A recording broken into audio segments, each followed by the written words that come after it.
is the village of Oscoda, located on the shores of Lake Huron in northern Michigan. Perhaps the most important of its few industries is fishing, commercial, and sport.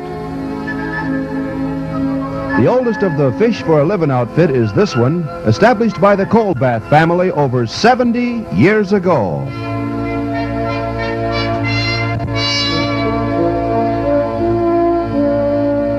Shortly after sunrise each morning, the sturdy Gertrude K is loaded with nets, boxes, and other gear necessary for the day's work.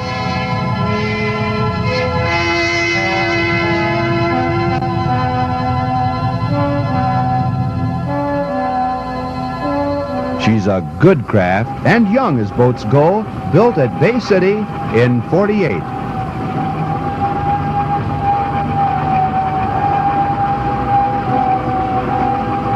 Into the famous Oscoda she swings her bow and heads downriver for the great Lake Huron.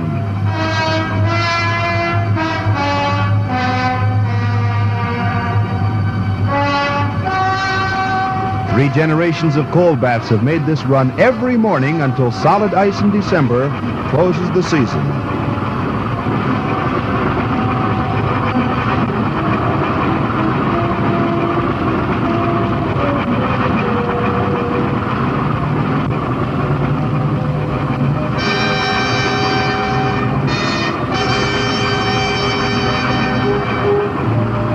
Lady Huron is in a gentle mood this beautiful morning, and it promises to be a very pleasant trip.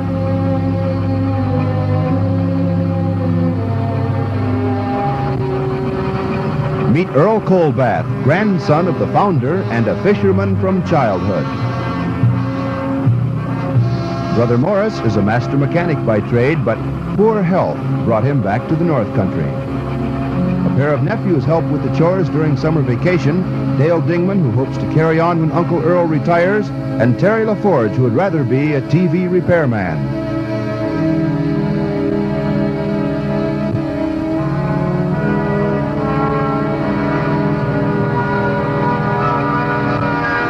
Today we raise a live net.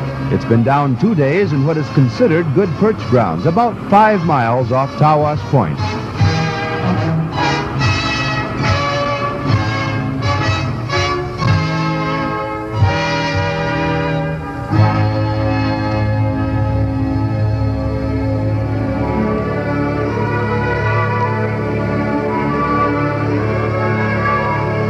Years ago, we could expect up to 800 pounds of fish from this net. Today, we'd be happy with 200.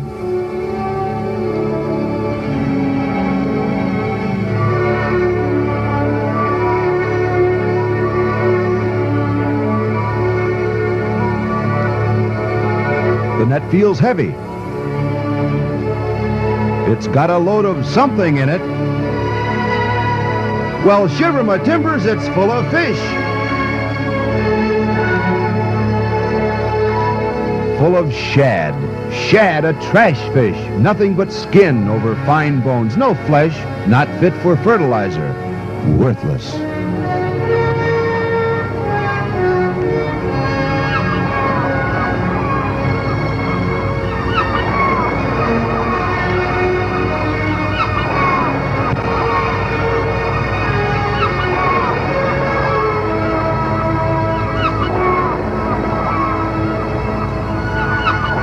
Even the seagulls scorn them. They spit the shad and search for the occasional smelt.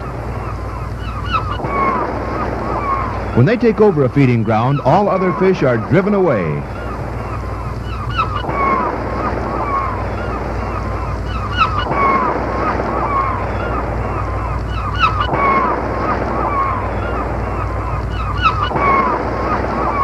Two men and two boys labored 4 hours for this.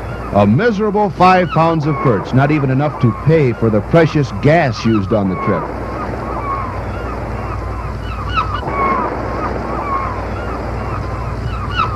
The net must be cleaned of this mess, and it'll take an hour of steady dipping. 10 years ago, this same net would have contained a full load of perch, herring, whitefish, and a few trout for good measure.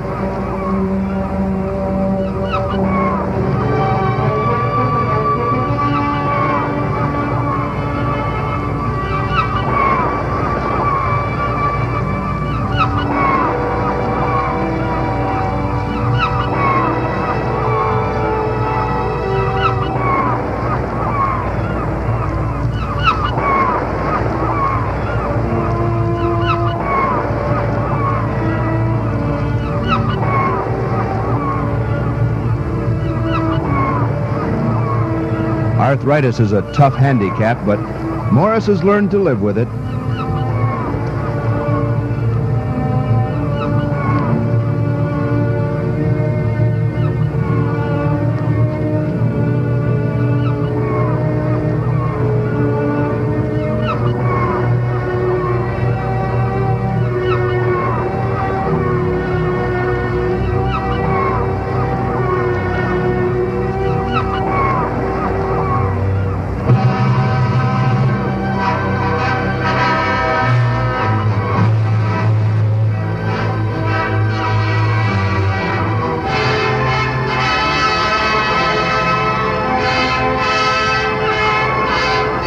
Earl decides to set the net once more.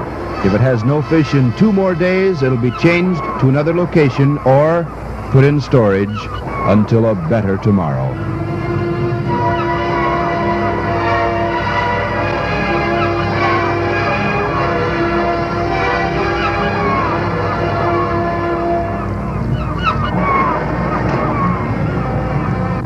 Am I blue? Am I blue? Mother told me they'd be days like this. Aw, shucks, that's just the luck of a fisherman. Maybe tomorrow. Now take the rainbow out there. The sport fishermen pay the captain whether they get the fish or not. Well, back up the river and home. This is not a new experience for the boys. They've seen the decline of fishing for the past several years. Their dreams of wealth from fish have long since passed. Now they want only to eat and pay their honest debts. Sure hope nobody sees us come in. Kind of embarrassing being a fisherman by trade and can't catch fish. Good, nobody's here. Let's get our catch in the cooler. This is a catch.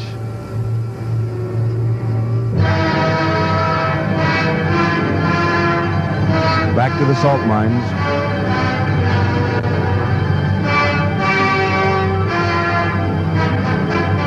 Commercial fishing can be long, hard, tedious work. After the morning lift comes the tiresome, never-finished job of mending the nets and preparing the gear for tomorrow's trip. What is the cause of the decline of the Great Lakes fish? Many people have many reasons. Most blame the sea lamprey, a parasitic eel, a creature native to the salt oceans that has learned to live in fresh water. Earl has an interesting theory that makes sense. The lowly smelt was introduced into the Great Lakes to provide food for Mr. Big, the lake trout. Finding conditions to his liking, the smelt multiplied by the billions, and its food became a problem, which is partially solved by devouring the spawn of other fish, including the mighty trout.